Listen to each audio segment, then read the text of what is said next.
Vamos dar início, então. Começamos oficialmente, vamos dizer assim, no domingo, mas agora começamos mesmo o nosso percurso, a nossa jornada por todas as Escrituras, agora às quintas-feiras, e como o pastor Marco mencionou, vamos aí, por mais de um ano, se Deus quiser, considerando toda a Palavra de Deus. Esse primeiro módulo da nossa série, A Mensagem do Reino, se chama Que Todas Essas Palavras Estejam no Seu Coração. O título para esse nosso primeiro módulo foi retirado lá de Deuteronômio 6:6, e a nossa primeira mensagem no domingo, abrindo a série, esse primeiro módulo, foi exatamente sobre essa passagem de Deuteronômio 6, conhecida como Shema, ouve Israel, o Senhor, nosso Deus, é o único Senhor. E então, começando, olhando ali para aquela porção de Deuteronômio, nós demos início a esse módulo, o módulo 1 sobre o Pentateuco, que todas essas palavras estejam no seu coração. E agora, então, vamos para o Gênesis. E, começando, nada melhor do que começar pelo princípio, não é mesmo? Vamos para o Gênesis, vamos para essa nossa primeira mensagem, que tem exatamente o título do livro em hebraico, No Princípio. Para que a gente possa, então, considerar as primeiras palavras do livro de Gênesis, eu queria estimular a nossa imaginação aqui com alguns vídeos. Meus filhos me pediram para não expô-los nessa noite. Brincadeira. No começo da mensagem de domingo eu trouxe algumas fotos até da família ali, e aí até a minha filha disse: papai, você expôs o meu Instagram para frente da igreja inteira. Eu disse: calma, querida, está tudo bem. Mas então vamos prestar atenção nesses vídeos aqui e no que eles evocam, no que eles nos fazem pensar, tá bom? Se puder diminuir um pouquinho a luz só para ficar bem bom o efeito aqui do vídeo, por favor.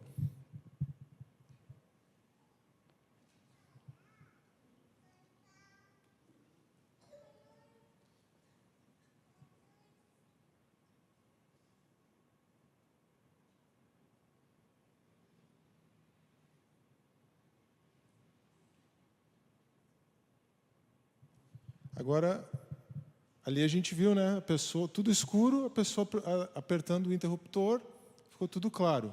Agora vamos ver com essa mesma ideia, só que com a lâmpada ali, a fonte da luz, um pouquinho mais clara, um pouquinho mais evidente.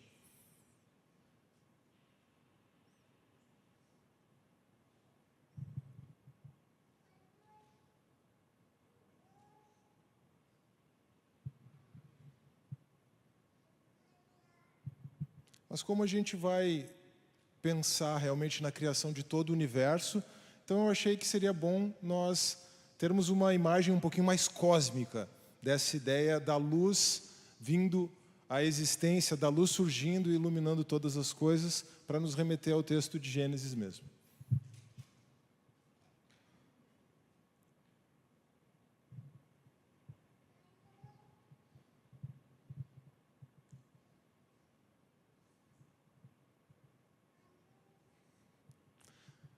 Obrigado. Gente, antes de qualquer coisa, deixa eu só fazer um agradecimento muito especial à Camille, né, por causa dos vídeos que ela preparou aí para divulgar a série, o PowerPoint também. Esses vídeos, eu só lancei a ideia e a Camille que encontrou. Muito obrigado, Camille, o material está ficando muito bom, excelente, para a glória de Deus, né? Deixou até o pastor Marco com ciúmes aí. Mas, gente, a gente viu ali imagens, né, os primeiros dois vídeos, daquela situação que é muito comum na nossa casa, tudo escuro, a gente não consegue encontrar nada, não consegue fazer nada, e tudo muda quando a gente acende o interruptor. Não é assim? Até hoje à tarde, aconteceu uma situação bem chata. Faltou luz lá em casa. Estavam trocando postes na esquina de casa, e fiquei sem luz. Colocando luz sobre a criação, iniciando a obra da criação. Então vamos abrir as nossas Bíblias, os nossos celulares, ou você pode acompanhar o texto ali projetado, Gênesis capítulo 1, versos 1 a 5. No princípio, Deus criou os céus e a terra. A terra era sem forma e vazia. Havia trevas sobre as águas profundas, ou sobre a face do abismo, como diz outra tradução, e o Espírito de Deus se movia sobre a face das águas. Deus disse: haja luz, e houve luz. Deus viu que a luz era boa e fez separação entre a luz e as trevas. Deus chamou a luz dia e as trevas chamou noite. Passaram-se a tarde e a manhã. Esse foi o primeiro dia. Como eu falei, nós poderíamos ler o capítulo inteiro, Gênesis 1. Tem tanta coisa para falar sobre esse capítulo e só sobre esses 5 versos que foi até desafiador separar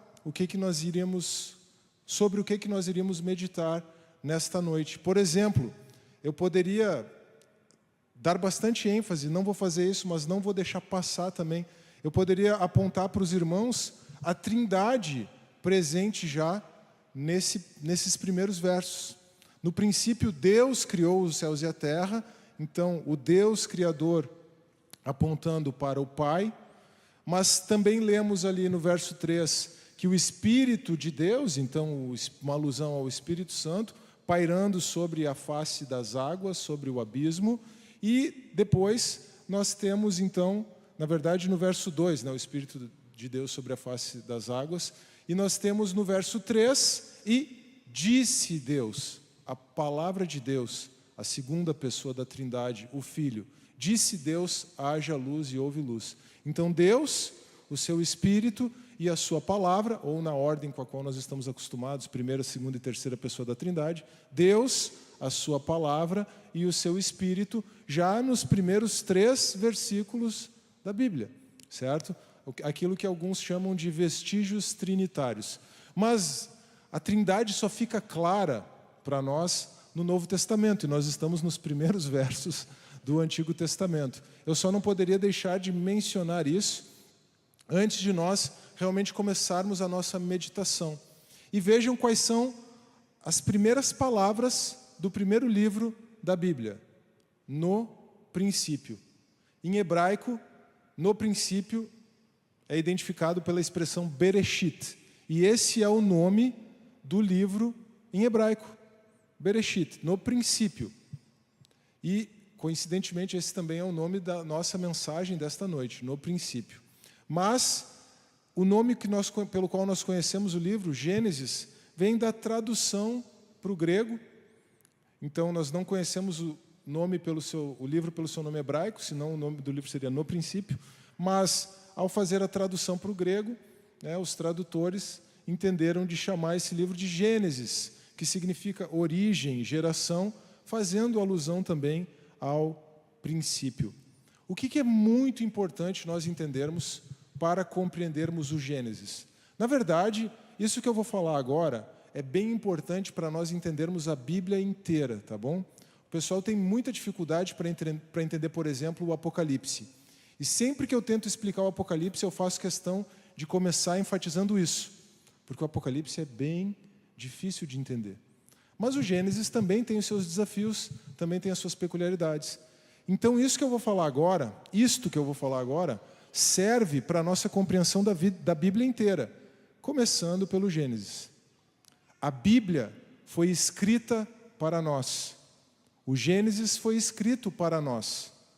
Mas nós não somos os destinatários da Bíblia. A Bíblia é para nós. Ela é a palavra de Deus para nós, mas ela não foi endereçada a nós. O Gênesis não foi escrito, endereçado a nós aqui, no século 21, no Ocidente, na cidade de Montenegro, Porto Alegre, Rio Grande do Sul, Brasil. Não. Esse livro foi endereçado ao povo de Israel, na antiguidade. E esse povo tinha uma história, tinha uma cultura, tinha um contexto social e cultural. E nesse contexto cultural no qual o povo de Israel da antiguidade vivia, nós podemos perceber algumas características importantes. Então, os estudiosos chamam isso de ambiente cognitivo, a maneira como as pessoas pensavam. E uma coisa importante sobre o ambiente cognitivo, sobre esse contexto cultural de Israel, onde Israel estava localizado. Aquela região geográfica é chamada de Antigo Oriente Próximo, ou Antigo Oriente Médio também. Então, aqueles povos que vão ali desde o Egito até a Babilônia, Arábia, enfim, aquela região, aqueles povos tinham uma maneira de pensar.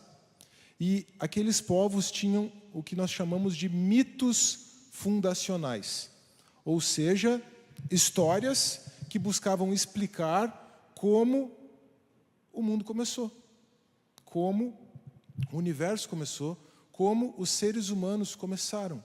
Mitos fundacionais do Antigo Oriente Próximo. Então, Gênesis é escrito não para nos explicar, para nós, ocidentais com uma mentalidade científica. Gênesis é escrito não para explicar para nós como a Terra foi criada, como o ser humano foi criado, mas para explicar para o povo de Israel algumas verdades importantes sobre a história daquele povo e sobre o seu Deus, em contraste com os mitos fundacionais do Antigo Oriente Próximo. Então, nas próximas semanas, nós vamos estar pensando muito sobre o Gênesis, em contraste com esses mitos fundacionais do Antigo Oriente Próximo. Tá bom? A grande questão, quando nós olhamos para o livro do Gênesis assim, é que existe uma série de refutações acontecendo. Aqueles povos, os egípcios, os sumérios, os acádios, os hititas, eles pensavam de uma determinada forma. Eles atribuíam, por exemplo, aos elementos da natureza poderes divinos. Eles identificavam os elementos da natureza como os seus deuses. E aí o que o autor de Gênesis está fazendo? Ele está dizendo assim, não. O sol, a lua, as estrelas, os mares não são deuses. Existe um único Deus que criou todas essas coisas. Um argumento de refutação. Havia uma maneira de pensar também por que os seres humanos foram criados pelos deuses. E aí, então, Gênesis vem nos explicar por que o único Deus verdadeiro criou os seres humanos. Esse é o assunto da semana que vem. Mas, então, nós temos aqui um livro que é escrito nesse ambiente cognitivo, nessa maneira de pensar as coisas, para mostrar que, ao contrário do que os outros povos pensavam, existe um único Deus, e todos aqueles que são chamados deuses, na verdade, foram criados por Ele. O sol, a lua e as estrelas. E não têm poderes divinos, como os demais povos pensam, porque foram criados por o Senhor, o nosso Deus, o único Senhor. Certo? Então, isso é bem importante de nós, desde já, termos em mente antes de avançarmos para considerar a estrutura do livro. E agora nós podemos olhar um pouquinho para a estrutura do livro de Gênesis. O livro de Gênesis ele pode ser dividido basicamente em duas partes. Primeiro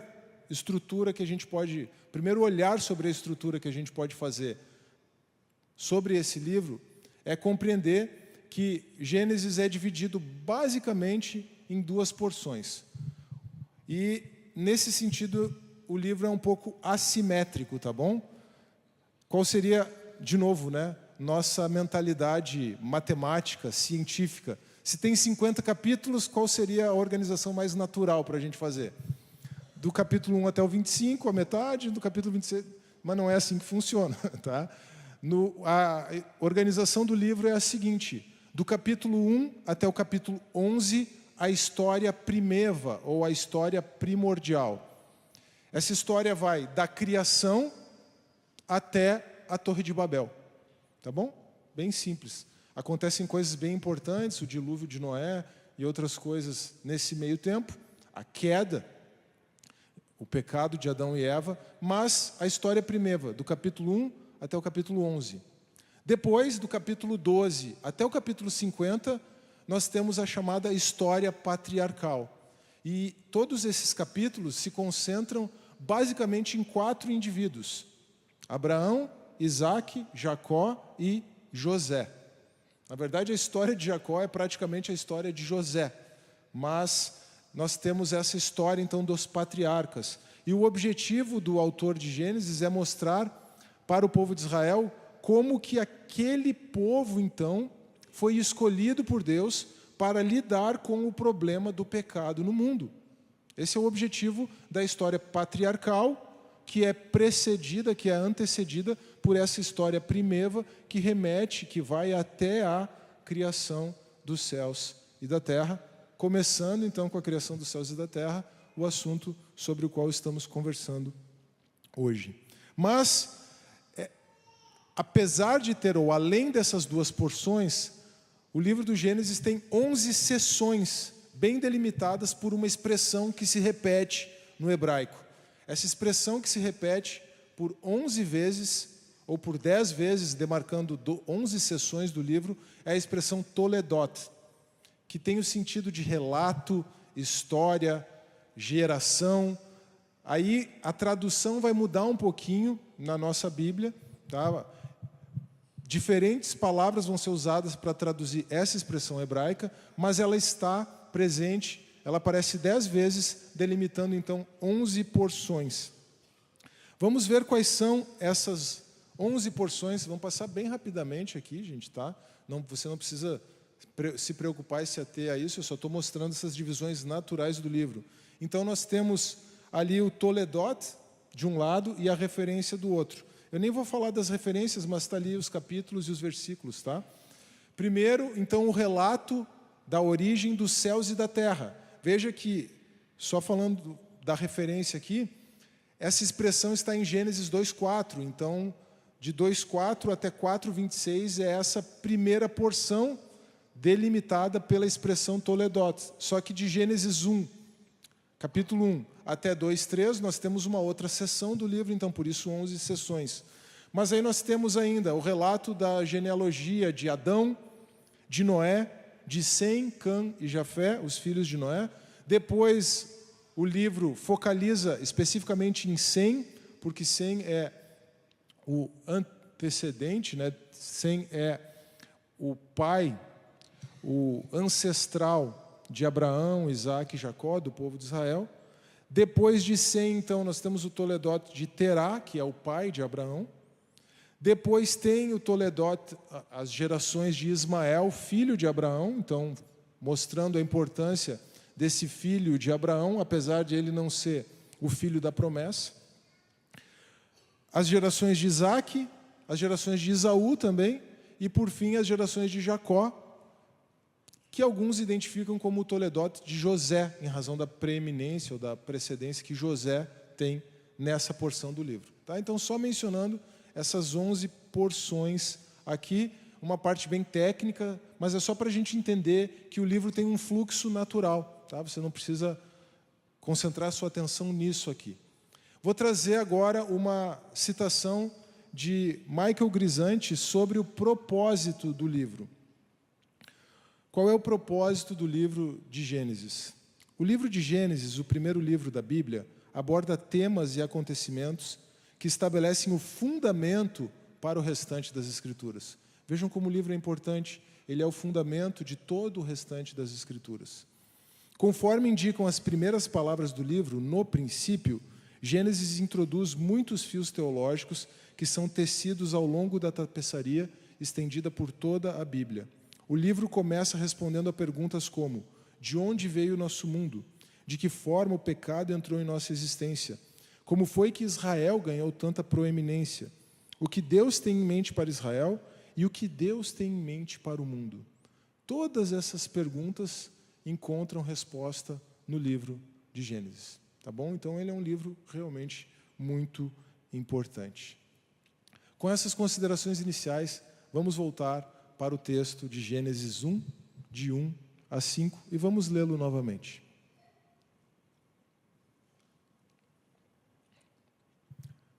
No princípio, Deus criou os céus e a terra. A terra era sem forma e vazia. Havia trevas sobre as águas profundas, e o Espírito de Deus se movia sobre a face das águas. Deus disse: haja luz, e houve luz. Deus viu que a luz era boa e fez separação entre a luz e as trevas. Deus chamou a luz dia e as trevas chamou noite. Passaram-se a tarde e a manhã. Esse foi o primeiro dia. Meus irmãos, como eu mencionei, tem muita coisa só nesses 5 versículos. Tem muita coisa no primeiro capítulo de Gênesis, além de haver no livro inteiro. Mas eu gostaria de chamar a atenção de vocês aqui, nesta noite, para 3 aspectos, para 3 verdades a respeito de Deus que nós vemos nesse texto. Então, o que nós vemos nesse texto que nós lemos nesta noite? Primeiro, nós vemos o Deus Criador autossuficiente. Primeiro, nós vemos o Deus Criador autossuficiente. Depois, nós vemos o Deus Criador que se revela. E por último, nós vemos o Deus Criador que estabelece distinção entre luz e trevas. Então vamos de novo, agora que apareceu ali para vocês acompanharem. Primeiro, o Deus Criador autossuficiente. Depois, o Deus Criador que se revela. E por último, o Deus Criador que estabelece distinção entre luz e trevas. Faria mais sentido inverter aqui o ponto 2 pelo ponto 3, tá bom? Mas pela ênfase que eu trouxe para a estrutura dessa nossa reflexão aqui, eu coloquei o ponto 2 na frente, tá bom? Vamos começar considerando o Deus Criador autossuficiente. Aqui nós temos a grande diferença entre Deus, usando o nome de Deus, Yahvé, a grande diferença entre Deus e os deuses daquelas culturas em volta de Israel, os deuses do Antigo Oriente Próximo. Os mitos de criação do Antigo Oriente Próximo normalmente associavam o elemento da natureza, a explicação da existência de cada elemento da natureza, ao surgimento do Deus que representava aquele elemento da natureza. Então, a criação das águas, por exemplo, era explicada por aqueles povos como o surgimento do Deus das águas. E assim por diante. Vejam que mesmo os deuses, então, daqueles povos, eram deuses, entre aspas, criados. Eram deuses que surgiam. Eram deuses que tinham um princípio. Os deuses do Antigo Oriente Próximo eram deuses que tinham um relato de criação, um relato de surgimento, um relato de nascimento. E a partir do surgimento daquele Deus, é que aqueles povos entendiam o surgimento do mar, das árvores, dos céus, das estrelas, do sol. Vejam então que os deuses dos povos que circundavam Israel tinham o seu início, um princípio, que era o princípio que explicava então o surgimento dos diferentes elementos da natureza. Agora, veja que coisa interessante sobre Gênesis. Gênesis não traz, no princípio, o surgimento ou a criação de Deus, porque seria impossível, porque Deus é não criado, Ele já existe, Ele já está lá, Ele simplesmente já está lá. Eu não sei quem aqui assistiu o filme mais recente aí do Superman, o Super-Homem, o Superman do James Gunn. Alguém foi no cinema? Não sei se tem cinema em Montenegro, pastor Matão, desculpa. Tem. Não sei se passou. Ninguém viu o filme. Pô, eu tenho filhos na adolescência, na juventude, então esse tipo de coisa faz parte da nossa cultura de casa, né? Mas nesse filme, vou dar só um pequeno spoiler aqui, o Super-Homem já está lá. Começa o filme já com o Super-Homem já em ação. A gente está acostumado, nos filmes de super-heróis, a ter algum relato da origem dos super-heróis, não é assim? E até mesmo a origem dos vilões e tal. Mas não, o filme do Super-Homem, esse novo, ele já está lá. É claro que tem algumas coisas sobre a origem dele também, tem até um plot twist, não quero dar spoiler aqui, tem até um plot twist bem interessante no filme, mas ele simplesmente já está lá. Gente, eu só estou fazendo uma comparação com quando a gente vai assistir o filme, talvez como que a gente, num contexto daquela cultura, se coloca, daquela cultura da antiguidade, se coloca diante do livro de Gênesis. Todos os filmes do Super-Homem que você assistiu até agora, tinha na sequência lá o relato da origem do Super-Homem, né? O pai do Super-Homem do Christopher Reeve era o Marlon Brando, né? Aquela coisa assim. Bom, mas quando você chega nesse filme, Peraí, meio estranho isso aqui, tem alguma coisa diferente. Alguns gostaram, teve gente que criticou. O que eu quero dizer é assim, se você lê os relatos das origens, imagina agora que você é um habitante do Antigo Oriente e você lê o relato das origens daqueles outros povos. Puxa, eu vejo a criação, o surgimento desse Deus, daquele Deus, do outro Deus. Agora eu vou ler o Gênesis. Tem alguma coisa diferente. O Deus dos hebreus já está lá. Sim, ele já está lá porque ele é incriado. Ele é a causa de tudo. Ele é autossuficiente. Ele não foi criado. E todas as coisas provêm dele. No princípio, Deus criou os céus e a terra e tudo mais. É isso que nós lemos em todo o relato de Gênesis, capítulo 1. Deus é autossuficiente, ele é incriado, ele é a fonte de todas as coisas. Ele é a origem de tudo. Ele é a origem da vida. É o Espírito de Deus, o sopro de Deus, o fôlego de Deus. As palavras, tanto hebraica quanto grega, para espírito, são as mesmas palavras para vento, para sopro. É o Espírito de Deus que dá vida a toda a criação. Todos os animais e os seres humanos em especial recebem do próprio Deus, do Espírito de Deus, a vida. Ele é o autor, a origem de tudo. Ele é a origem da vida. Ele é a origem de tudo o que é bom. Ele é a origem de tudo o que é bom. No capítulo 1, nós lemos a primeira ocorrência. Viu Deus que a luz era boa. Mas no capítulo 1 aparece 7 vezes essa expressão. E viu Deus que era bom. 7 vezes, um número que não está ali por acaso, é um número que aponta a perfeição.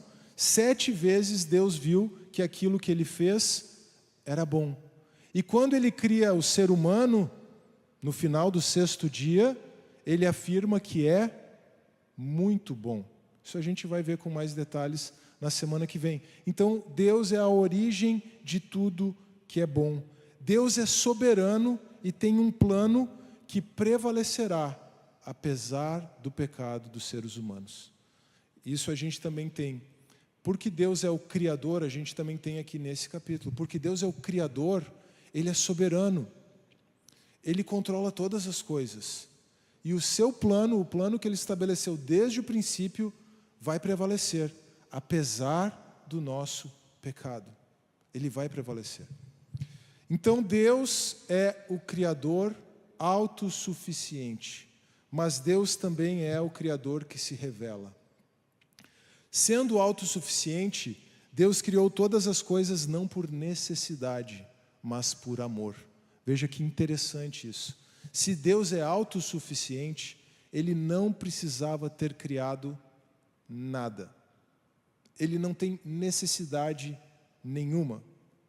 Então, se Ele criou todas as coisas, Ele criou por amor. Então, nós vemos aqui, na revelação de Deus contida em Gênesis capítulo 1, ainda que a palavra amor não esteja ali, mas um transbordamento do amor de Deus. O amor que está presente no próprio ser de Deus, é por isso que Deus é uma trindade, 3 pessoas, para que Ele possa ser amor, Ele precisa subsistir em mais de uma pessoa. Então é por isso que Deus, que é amor, subsiste em 3 pessoas, é uma trindade de Pai, Filho e Espírito Santo, mas a criação é como se fosse um derramar do amor de Deus sobre a sua criação. Não por necessidade, mas por graça. Porque Ele então escolheu criar todas as coisas para a sua glória, para o seu louvor e para manifestar o seu amor, esse amor que chega em nós. E por causa do seu amor, Deus também não permanece alheio nos céus. Ele se revela, e Ele se revela desde o princípio. Meus irmãos, tem algo muito interessante acerca de Deus, acerca da cultura antiga e acerca da revelação de Deus nas Escrituras. Deus se revela, e nós temos basicamente 2 formas pelas quais Deus pode se revelar. Chamamos de revelação geral e revelação especial. No âmbito da revelação geral, tem algo muito interessante.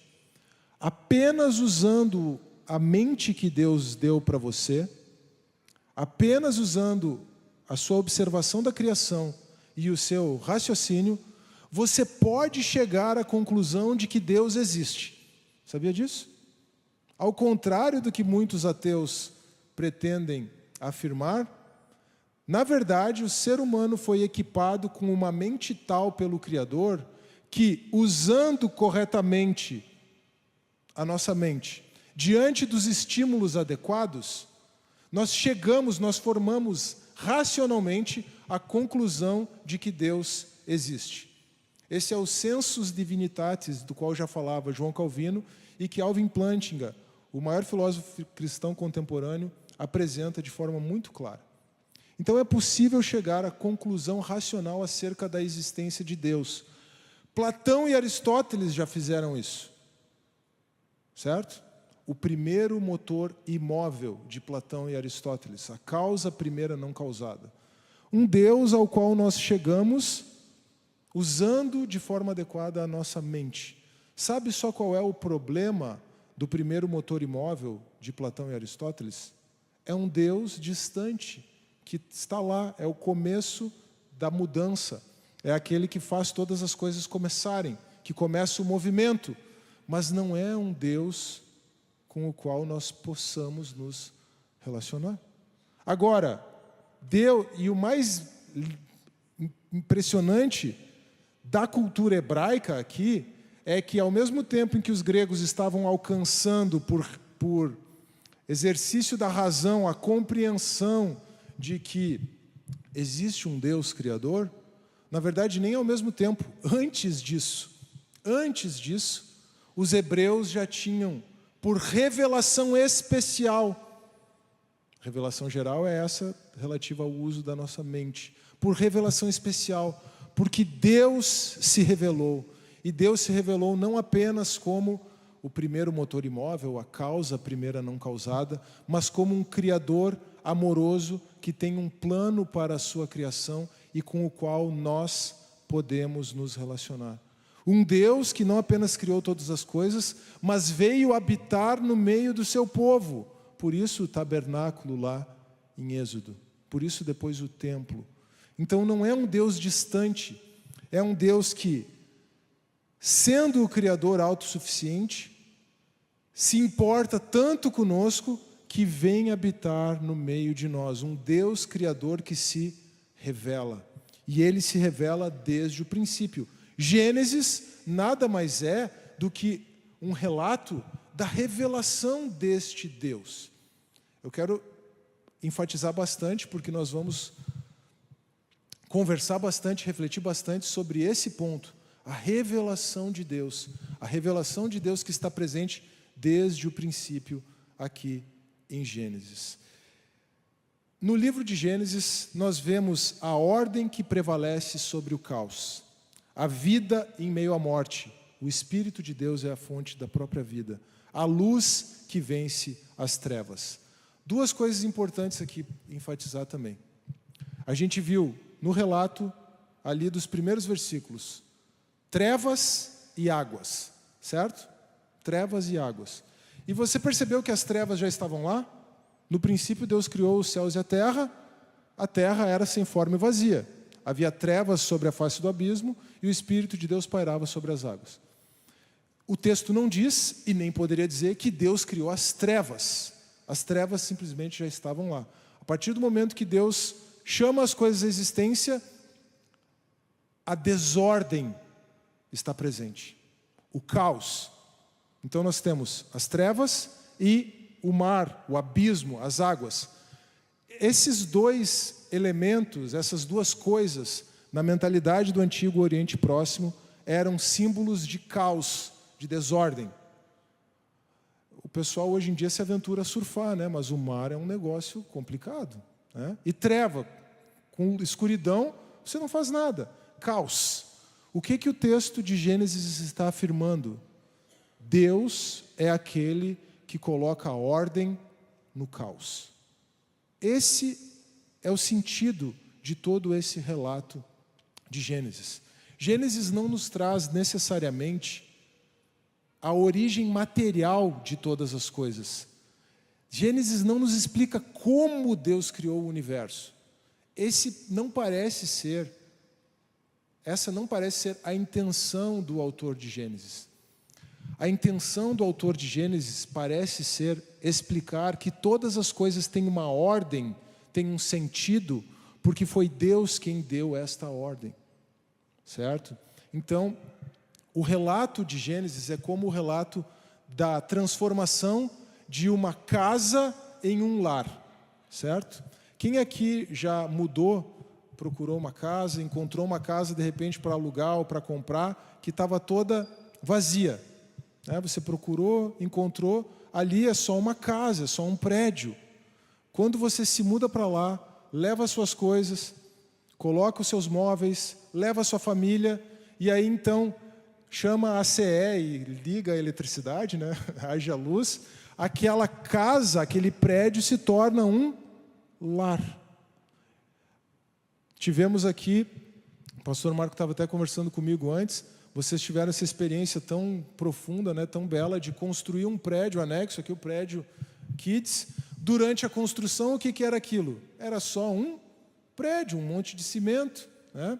Mas depois que as salas começaram a ganhar uma... como é que é o nome? Decoração. Quando as salas começaram a ganhar uma decoração, quando começou a passar ali os fios de eletricidade, você colocou as cadeirinhas para as crianças sentarem, montou a equipe, e aí agora então você vai ter o quê? A inauguração do prédio Kids, né? E aí então, no primeiro dia em que as crianças puderam usar aquele prédio, esse prédio anexo, para terem ali as suas aulas, ali então você tem o começo, realmente, a criação do prédio PIB Kids, percebe? Enquanto você está construindo, levantando parede, tudo bem, você está construindo materialmente. Não é exatamente esse o objetivo de Gênesis. O objetivo de Gênesis é explicar como o universo se tornou um lar, uma casa, não apenas uma casa, mas um lar. Assim como nós poderíamos dizer então que a criação do prédio PIB Kids aconteceu quando as crianças efetivamente entraram ali e aquele espaço começou a ser usado pelas crianças e pelos seus professores. Assim também, se você for explicar como que a sua casa se tornou um lar, você não vai necessariamente falar da construção daquele prédio. Não é assim? Ainda mais se você mora num apartamento, né? Você não vai, talvez, dizer quando que aquele prédio começou a ser levantado, mas você vai dizer quando que você alugou ou comprou, quando que você fez a sua mudança e quando que a sua família chegou lá no primeiro dia em que aquilo se tornou um lar. O relato de Gênesis capítulo 1 é mais ou menos assim. É sobre como a terra se tornou um local habitável e não necessariamente sobre as origens materiais, sobre o que Deus empregou, como Deus fez cientificamente todas essas coisas. Por isso é que nessa revelação de Deus o que nós vemos? A ordem que prevalece sobre o caos, a vida, o Espírito de Deus em meio à morte, a luz que vence as trevas. Eu queria estimular as nossas mentes um pouquinho mais agora. Vou pedir para a Camille ali, então, apagar o conceito de revelação progressiva, sobre o qual nós conversamos também no domingo. Eu vou pedir que alguns de vocês, não todos, começando aqui pela minha direita, esquerda aqui, primeiro essa primeira porção, acenda a lanterna dos seus celulares e comece a iluminar. Pode iluminar da maneira como quiser. Depois ali o pessoal ali no restante da fileira. Agora vamos aqui para o meio, podem ir acendendo as lanternas dos seus celulares. Agora aqui nesse outro bloco, pronto, já começamos a enxergar um pouquinho, né? De repente tem alguém até já conseguindo enxergar suas anotações, agora aqui nesse último lado aqui, pronto. É como se na Bíblia a gente tivesse isso. Claro que quando Deus traz a luz, Ele traz a luz por completo. Mas a revelação ela vai se desdobrando, a luz vai sendo cada vez mais acesa. Pode acender a luz inteira agora do templo, por favor, Camille? Então, o que nós temos Aqui eu estou só usando a luz como uma ilustração, tá? O texto de Gênesis não fala de luz como revelação, eu estou só usando a luz como uma ilustração. Nós temos, então, essa revelação amorosa de Deus, começando em Gênesis e indo por todas as Escrituras. Imagine quando você está lendo a Bíblia, que você está nessa condição de trevas, de escuridão, não entendendo nada. E à medida que você vai lendo, então, as luzes vão sendo acesas, certo? De certa forma, esse é o objetivo também da nossa série de mensagens aqui. Ajudar você a cada vez mais ter mais compreensão daquilo que você está lendo nas Escrituras. E é por isso que a gente está fazendo esse esforço todo aqui, tá bom? Agora, algo muito importante para nós compreendermos essa revelação de Deus no capítulo 1 de Gênesis. O paralelismo dos 6 dias da criação. Em Gênesis, capítulo 1, nós encontramos algo que no pensamento hebraico e na poesia hebraica, como nós vamos ver na sequência, né, no momento em que chegarmos nos livros poéticos ou nos livros de sabedoria, algo que é muito importante no pensamento hebraico e na poesia hebraica. Nós vemos um paralelismo. O que é um paralelismo? Paralelismo é quando você tem duas ou mais coisas paralelas. Vou dar só um exemplo de paralelismo que acho que todo mundo conhece. Salmo 19, verso 1. Os céus declaram a glória de Deus e o firmamento anuncia a obra das suas mãos. Certo? O autor do Salmo está falando a mesma coisa de duas formas diferentes. Ou você pode, isso é o que se chama de paralelismo sinônimo. Você pode ter um paralelismo antitético, você pode primeiro afirmar uma coisa e depois afirmar sua negação.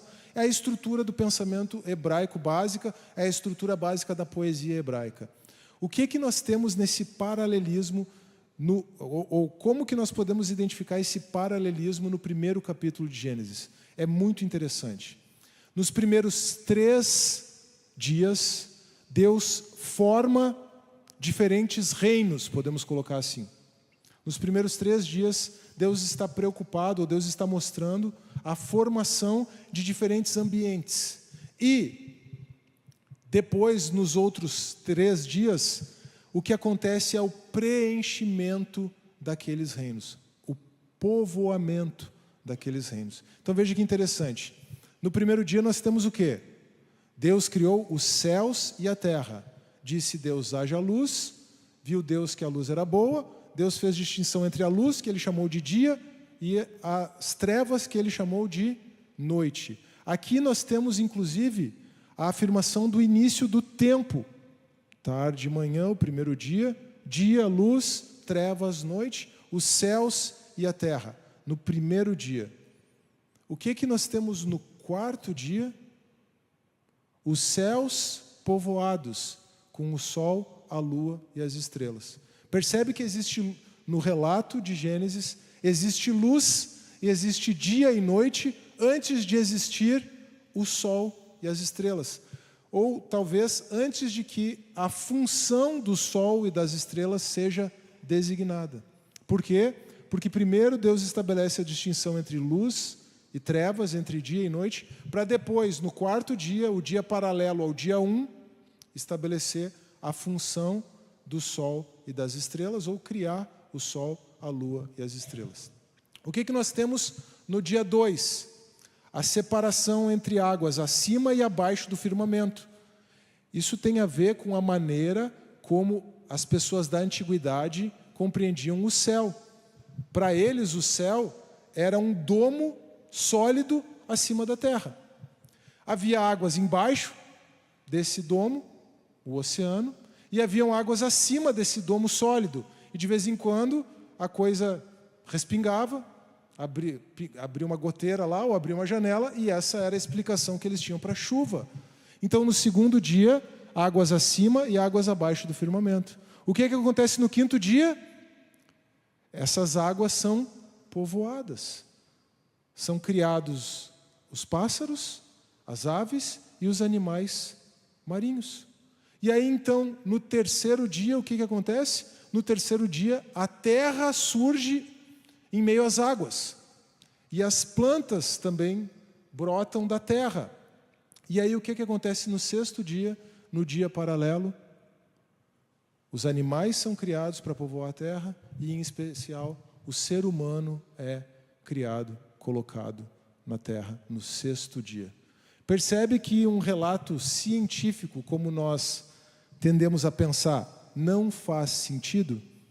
Como que havia luz dia e noite antes de haver o sol, a lua e as estrelas? Mas essa não é a preocupação do autor de Gênesis. A preocupação do autor de Gênesis é dizer que há um Deus criador que coloca ordem no caos e que dá função e sentido a todas as coisas. E ele faz isso, se vocês me permitem dizer, de uma forma lindamente poética. Não é que é um poema, mas tem uma estrutura poética. É como uma prosa poética. Poesia da mais alta qualidade. Mas nós muitas vezes não estamos preparados para apreciar essa poesia e estamos buscando ali tentar compreender com a nossa mentalidade científica contemporânea. Nenhum problema quanto a isso, caso essa seja a visão de alguém aqui, tá? Eu já vou falar sobre isso, inclusive. Tudo bem? Por quê? Eu precisava primeiro enfatizar o paralelismo para agora trazer para vocês 3 visões sobre a relação entre a Bíblia e a ciência, entre a fé e a ciência, que nos permitem olhar para o relato da criação em Gênesis.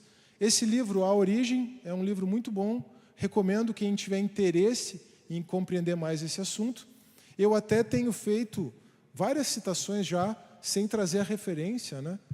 Mas se alguém quiser aprofundar o conhecimento em alguma área, qualquer área, venha conversar comigo depois. É muito melhor você dizer o que você tem interesse em estudar e eu indicar do que eu sair fazendo um monte de indicação aqui. Mas, nesse caso, é bem importante trazer essa referência dessas 3 formas de entender a relação entre a Bíblia e a ciência, que são 3 abordagens possíveis para o relato da criação no Gênesis. A primeira delas, na verdade, junta 2 abordagens, tá? Nos Estados Unidos, o criacionismo da Terra Jovem é uma abordagem e o design inteligente é uma outra abordagem. Mas no Brasil, a verdade é que isso está tão misturado que eu trouxe as 2 juntas aqui. O que é o criacionismo da Terra Jovem, que está de mão dadas no Brasil com o design inteligente? É uma compreensão que parte da ideia de que o relato da criação no Gênesis é literal. Tá bom? E se é literal, então, o universo, ou pelo menos a Terra, foi criado em 6 dias literais de 24 horas. E se você somar as genealogias que seguem no livro de Gênesis, isso deve ter acontecido no ano 4004 a.C., ou seja, mais ou menos 6.000 anos atrás. Tá bom? Essa é a abordagem do criacionismo da Terra Jovem. Existem variantes nessa questão de datação, porque o pessoal admite que pode haver algumas lacunas nas genealogias, então essa data da criação da Terra ou do universo vai até 10.000 ou 20.000 a.C., mas não passa disso. Não é a minha abordagem preferida, mas eu respeito quem pensa assim. É claro que Deus pode ter criado todas as coisas muito rápido, pouco tempo atrás, e ter dado ao universo uma aparência de antiguidade. Quem sou eu para questionar o poder de Deus? Mas, se nós pensarmos naquilo que o relato científico nos traz, e uma possível datação do universo de 13,7 bilhões de anos, então nós temos 2 opções. Nós temos o criacionismo da Terra Antiga.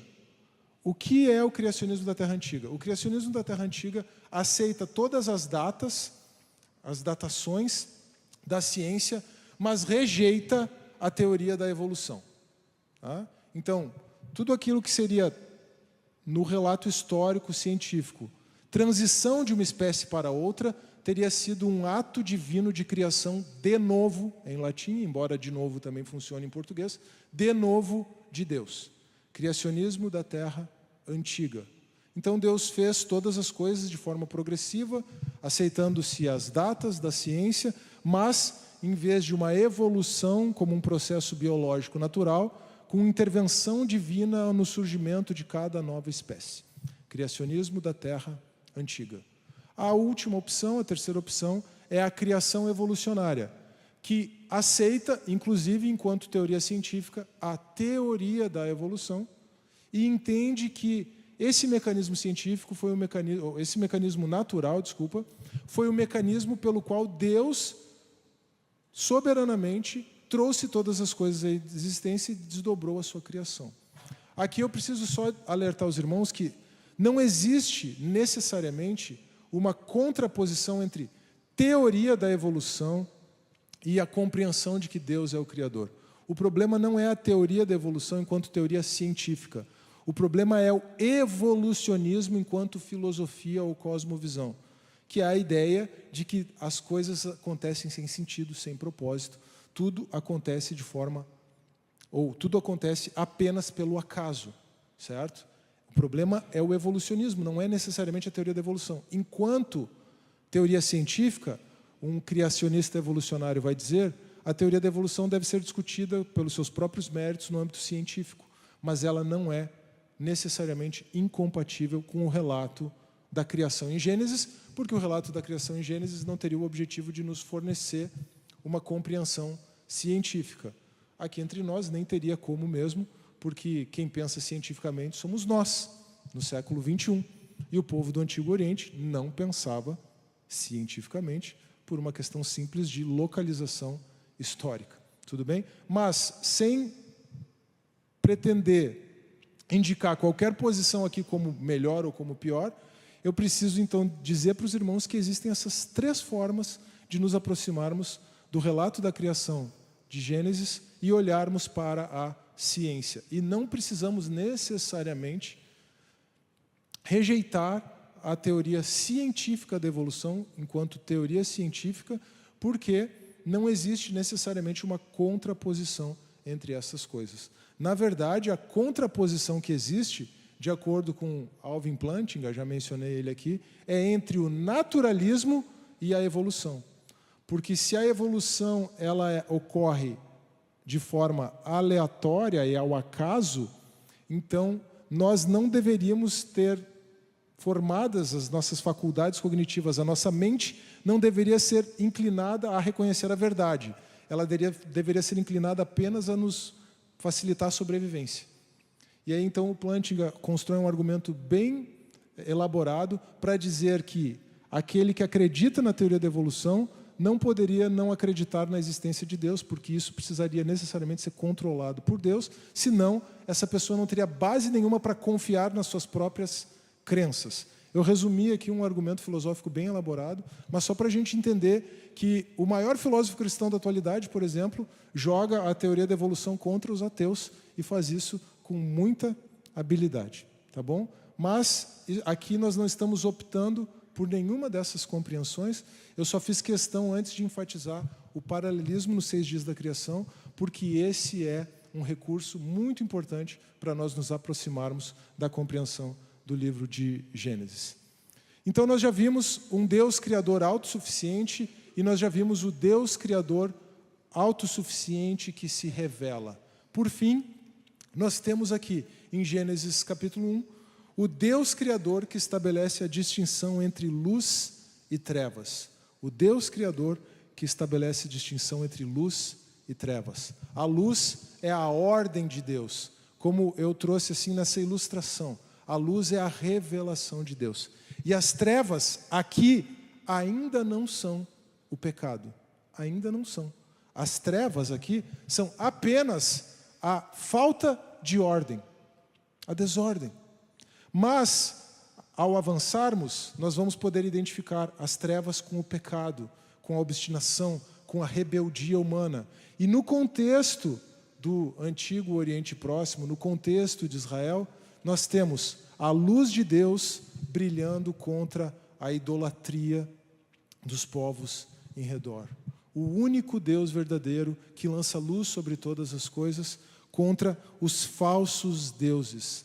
Aqueles povos vizinhos de Israel, os povos que já habitavam a terra prometida, os povos que deveriam ser expulsos de Canaã para que Israel não fosse contaminado pela idolatria deles. A triste história, que a gente lê na história deuteronômica, nos livros que seguem, assim como um seriado de Netflix, onde um capítulo ou uma série vai se conectando com a outra, como nós vimos naquela ilustração do domingo.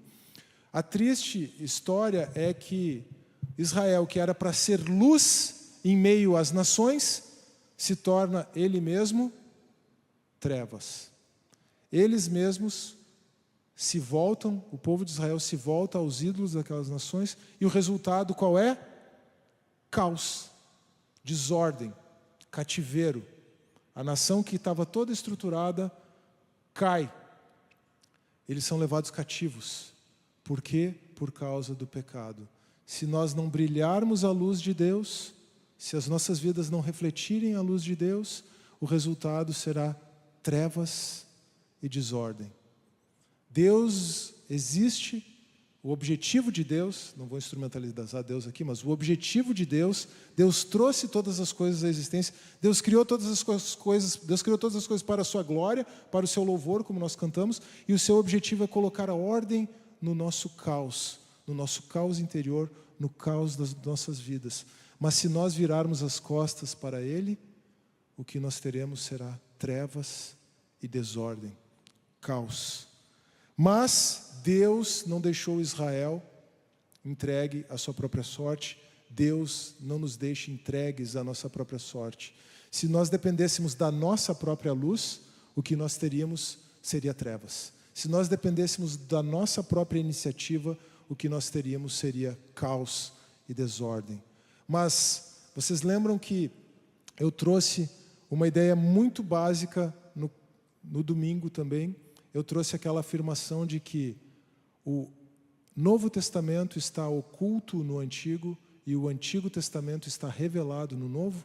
Então, nós vamos procurar ter em todas as mensagens esse momento, o momento do Antigo Testamento oculto, ou melhor, do Novo Testamento oculto no Antigo e do Antigo Testamento revelado no Novo. Vamos para o Evangelho de João, capítulo 1, verso 1, que começa com as mesmas palavras do livro de Gênesis. No princípio era a palavra, e a palavra estava com Deus e a palavra era Deus. Aquele que é a palavra estava com Deus no princípio. Todas as coisas foram feitas por intermédio dele, sem ele nada do que existe teria sido feito. Nele estava a vida, e a vida era a luz dos homens. A luz brilha nas trevas, e as trevas não a derrotaram. Verso 14. Aquele que é a palavra tornou-se carne, e o seu nome é Jesus. E viveu entre nós. Vimos a sua glória, glória como do unigênito vindo do Pai, cheio de graça e de verdade. Se Jesus não tivesse vindo até nós, irmãos, nós ainda estaríamos nas trevas. As nossas vidas ainda estariam no caos, na desordem, nós ainda estaríamos perdidos nos nossos delitos e pecados. Mas Ele veio trazendo a vida e a luz de Deus para colocar ordem no nosso caos. E todo o caos, toda a desordem que existe na nossa vida hoje é apenas e tão somente falta da luz de Cristo. Mas pela sua graça, Ele pode, hoje e a qualquer momento, lançar luz sobre as nossas trevas interiores. Paulo escreve em 2 Coríntios 4, 6, também numa alusão clara ao relato da criação de Gênesis. Pois Deus que disse, das trevas resplandeça a luz, haja luz em meio às trevas. Gênesis 1, 3. Pois Deus que disse, das trevas resplandeça a luz, Ele mesmo brilhou no nosso coração, para a iluminação do conhecimento da glória de Deus na face de Jesus Cristo. Tudo o que estava oculto desde o princípio foi revelado em Cristo Jesus. Nele nós temos tudo o que precisamos para ter acesso a Deus. Jesus é o cumprimento de todas as promessas que iniciam em Gênesis. Ele é o primeiro e o último, o princípio e o fim, o alfa e o ômega. Jesus é a nova criação de Deus. Em Gênesis nós lemos sobre a criação. Jesus é a nova criação de Deus. Nele nós somos feitos novas criaturas. Nesta noite nós conversamos sobre Gênesis, capítulo 1, versos 1 a 5. Ali nós vimos o Deus Criador autossuficiente, o Deus Criador que se revela e o Deus Criador que estabelece distinção entre luz e trevas. O Deus do princípio revela toda a sua glória na face de Jesus Cristo. O que Deus está nos chamando a fazer nessa noite, irmãos? Confiar nele como Deus Criador e soberano. Confiar que as nossas vidas estão nas suas mãos porque Ele nos criou. E Ele nos criou com um propósito. O propósito de colocar ordem no nosso caos. De brilhar sobre nós a sua luz na face de Jesus Cristo. Dedicar-nos a Ele, então, e contemplarmos a glória de Deus na face de Jesus Cristo. A equipe do louvor pode subir aqui também para nós cantarmos o nosso último cântico. E na próxima semana nós iremos considerar o tema A Imagem de Deus. Se alguém quiser, então, já leu o capítulo 1 durante essa semana, né? Você pode se focar especialmente no capítulo 1, versos 26 a 31. Vamos considerar a criação do ser humano criado à imagem de Deus. Veja, nosso objetivo para essa série é termos, quem sabe, pelo menos uma mensagem para cada livro da Bíblia. Só no começo nós já temos 2 mensagens para o primeiro capítulo de Gênesis. Mas é que é a base, é o fundamento de tudo. A gente precisa investir algum tempo mesmo aqui. Tudo bem? Vamos orar antes de cantarmos e louvarmos a Deus uma última vez? Você pode se colocar de pé, por favor.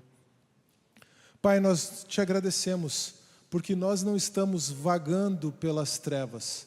Nós não estamos neste mundo sem luz, sem clareza de propósito, sem sabermos por que viemos, por que existimos, qual é a finalidade das nossas vidas.